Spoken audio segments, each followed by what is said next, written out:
Everything in this video is not intended as investment or financial advice and is for educational purposes only. I'm Josh Olszewicz, the head of research at Valkyrie. Let's take a look at the midweek market update. I'm going to start off by talking about the Ethereum merge, explaining that a little bit more in depth and in detail here. This is an infographic from May 27th this year. And the reason it's called the merge is because we have the current path, this proof of work path, and that has an end date that will end by probably end of September at the latest.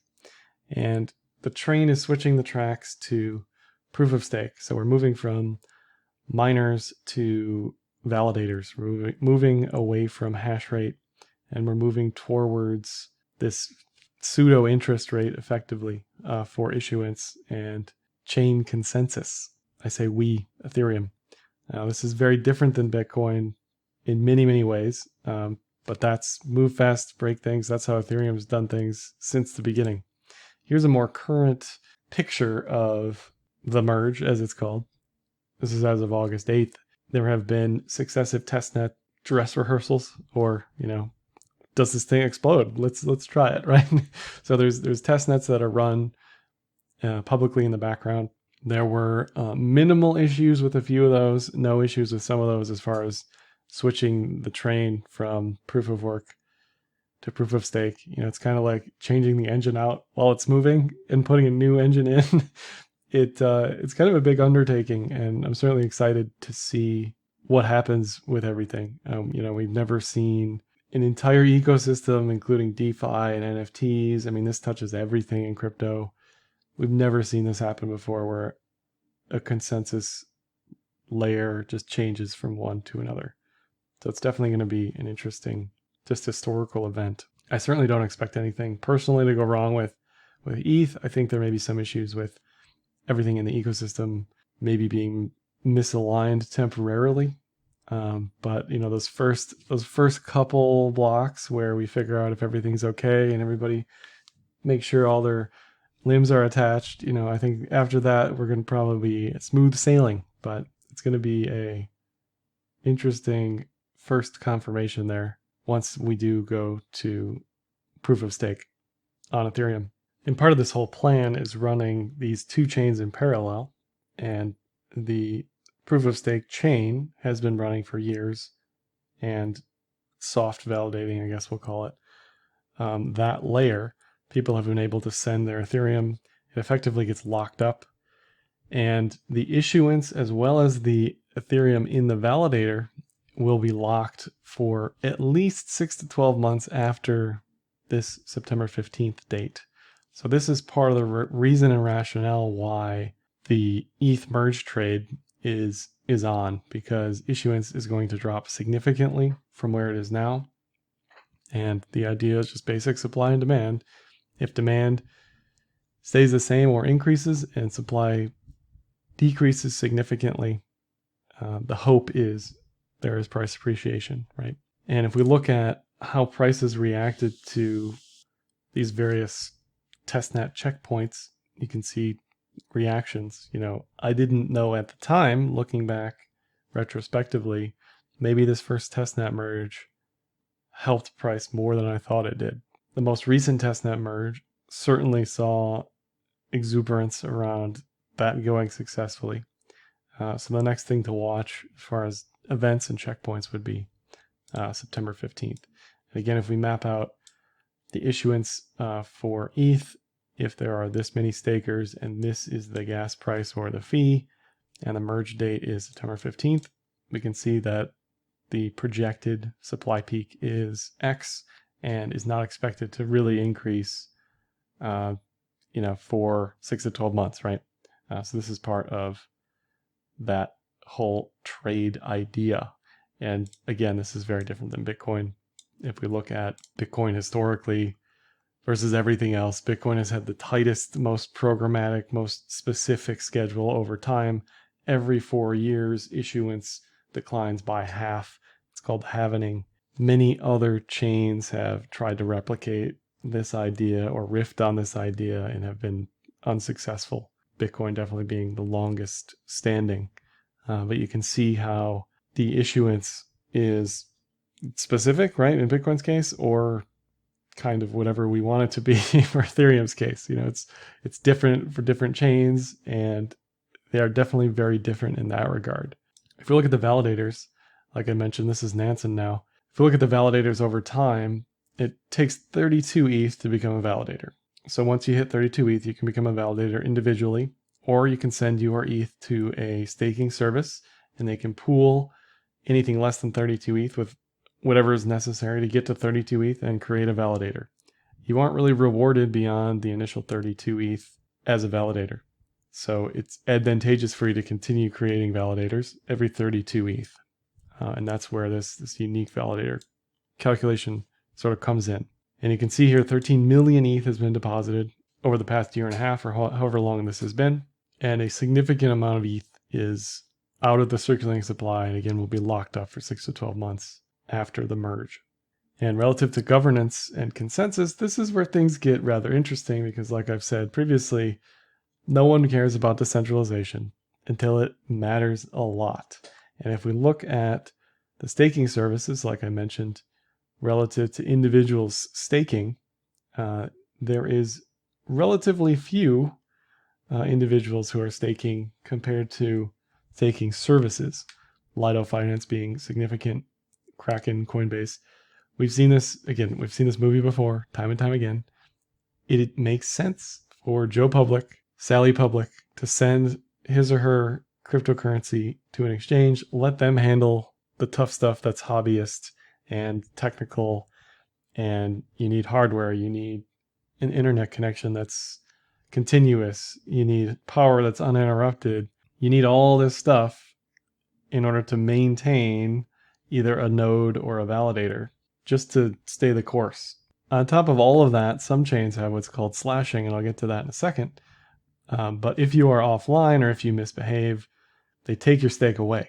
So this incentivizes Joe and Sally Public even more to give it to an exchange who can handle this, or a staking service can handle this in a much better way, more consistently, provide insurance against things going offline, and prevent slashing. So this has shown that there has been an increase in centralization in this regard, right?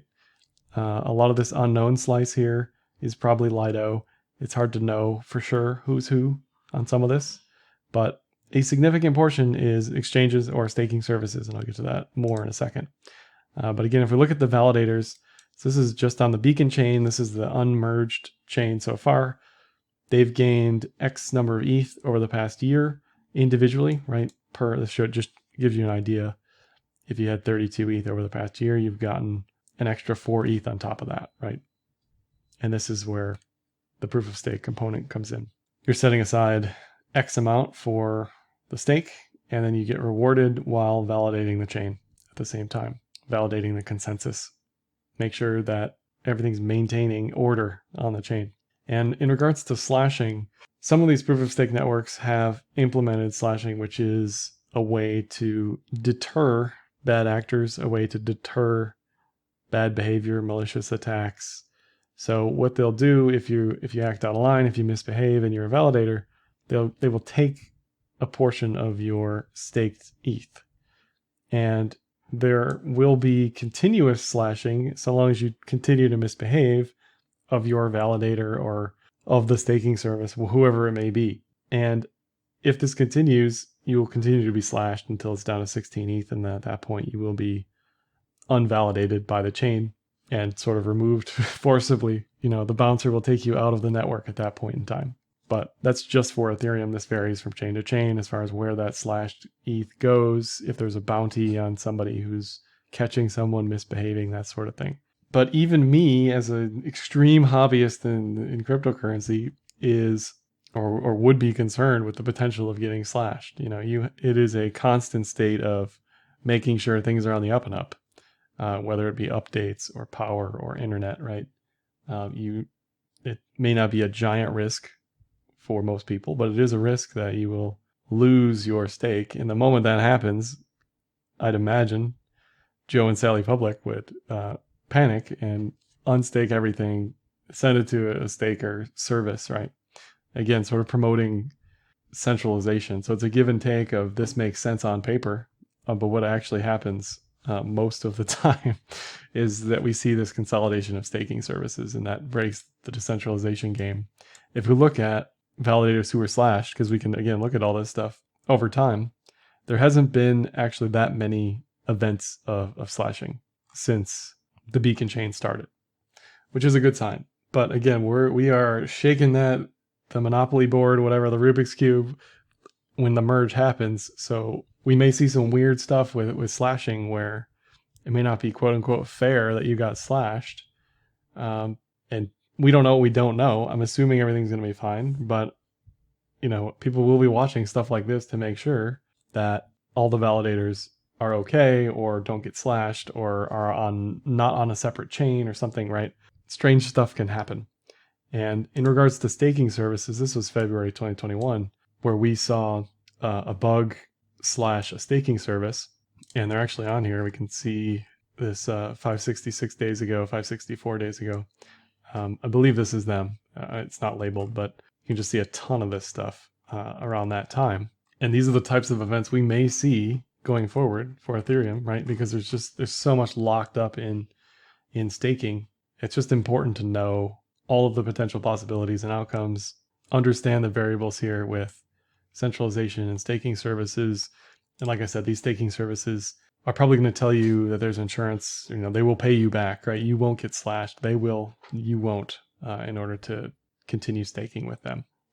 Another thing that's interesting that we've seen bubble up more and more in the realm of decentralization is this recent October 8th OFAC release regarding the mixer known as Tornado Cash. And what OFAC did is not necessarily sanction an address or a person, they sanction code, and this code is still running. They can't shut it down. It is a smart contract. It is a non-person. You can choose to use it or not, regardless of the law, right? And because of that, because of validators being increasingly centralized, and in the US, by the way, because of their necessity of compliance with US law, obviously, if they had a choice, they're going to comply with US law. They may try to fight certain things in court, but where I'm getting here is if a validator sees a transaction that is unacceptable or deemed illegal by the US government, what will they do? What will they have to do? They will have to deny that transaction or prevent you from accessing those funds. They just have to. That's the law, right? They are an external person with responsibilities, or a company with responsibilities. And somebody broke this down the other day. If we look at all the validators, basically, who will have to obey the law, right, as a percentage of the chain, at this time point, August 14th, it was 66%, right? So the question is, in a decentralization sense, this is just a can of worms, right, for Ethereum, because we're moving to this new consensus mechanism. Everybody said it was going to be great and amazing, and now all of a sudden, they're basically effectively a captured chain according to the US government, because they have to abide by certain rules and regulations because they have this centralized staking services, which to many people will be completely fine, right? If you are a normal user, you will be fine. But the problem with stuff like this is the OFAC regulations even went retroactive, and they said if you've ever touched this thing, you will get marked, right? You are marked with person who's done things that are now illegal. So that may have implications for Ethereum down the road. Certainly we'll be hearing more and more about this. This is not done. This has not gone away. And places like EFF, Electronic Frontier Foundation, have said, we're going to fight this as speech. CoinCenter has said, we're going to go forth and initiate a case against this type of thing. So we'll see what happens. The history has been unwritten yet, right? We haven't seen it. We also today saw Tom Emmer, Minnesota congressman, come out and say, look, this is unacceptable. We're going to have to figure out what's going on here. So that we do have allies from a regulatory sense who are willing to come out against this stuff publicly as an Ethereum ally, or as a digital asset ally, you could say. And we are definitely not done, like I said, talking about this. We will continue to hear more and more about this. And one way ETH has talked about fighting back is, okay, let's slash the validators. Here's the entire build up to this whole video. Let's slash the validators who are compliant with externalities in the government. That is one way they may fight back. This is Vitalik down here saying, what do I think we should do? I think we should consider it a censorship attack and burn their stake. So this may get very interesting down the road, and I'm excited to see what happens because, again, we've never seen this large of an ecosystem change from proof of work to proof of stake, have all these interesting and nuanced governance problems that actually aren't very new, have been around for a long time, and are finally sort of coming around to light and illustrating some weaknesses of proof of stake.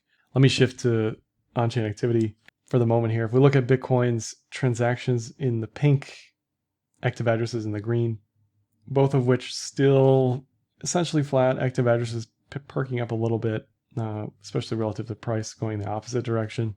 We're, again, not seeing this significant drop-off or this rainbow sort of situation of activity. We're seeing sustained activity in both transactions and active accounts is one way to think about addresses. ETH, more of the same as well. We're seeing sustained activity kind of regardless of price up, price down. We're still seeing really a baseline, a floor of activity. This isn't like 2018, especially for Bitcoin, where we just saw this massive influx of people and then everyone sort of left at the same time. We're seeing this continued picture of activity for Bitcoin, for Ethereum. Another thing we're seeing of more and more, this is Bitcoin in the green now, ETH in the pink. We're seeing both of these assets leave exchanges, leave centralized exchanges. For ETH's case specifically, it's got DeFi, it's got staking, it's got things you can do with it beyond buying and holding it, right? If Bitcoin and ETH are banking payments and investing, Bitcoin's utility, especially in the United States, as a percentage of the pie, right, is a very small percentage relative to investing. There are fewer places to make use of your BTC relative to ETH from a utility perspective in DeFi. You can still do it, it's just not as easy. But nevertheless, we're seeing, especially since the past few months, BTC and ETH both continue to come off exchanges, which is another way of saying the float is declining or available Bitcoin or Ethereum for sale, at least as a snapshot, right? If price is super volatile, we may see this reverse, but even in the face of downtrends and price volatility, we're seeing continued removal of crypto from exchanges, which usually is a signal that we're seeing people either use it for other stuff like DeFi or squirrel it away in hardware wallets, just remove it from the trading ecosystem.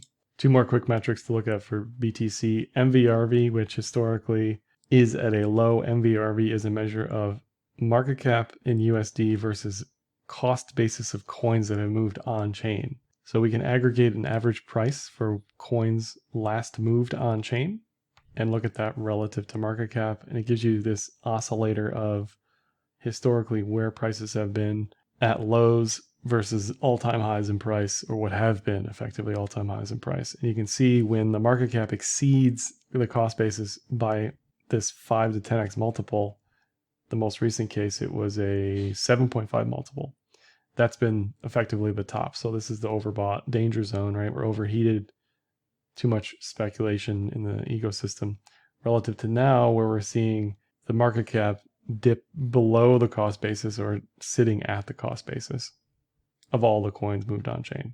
And it gives you a picture of oversold rather than overbought, or, you know, all of the hype and the fluff and the flash and the pizzazz is sort of melted away, and we're left with people who on average do not have significant unrealized profit on any coins they've purchased over the past couple weeks. If we look at the Puell Multiple, it's another one of these oscillators where we look at mining profits today relative to the past year.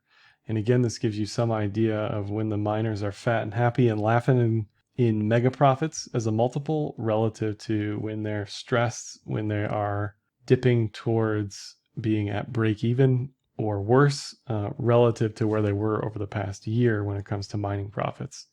And again, historically, this is another signal that has done pretty well at hinting at overbought, oversold, right? It's not perfect. It helps that Bitcoin's only going up and to the right, you know, to look at metrics like this. But again, if we're looking at this idea of unrealized profit versus realized profit and cost basis for miners, that is flattened out completely on the Bitcoin side of things. Two quick charts in regards to TA. A lot of TA got kind of demolished over the past week as ETH and Bitcoin and everything either dropped 15% or 25%.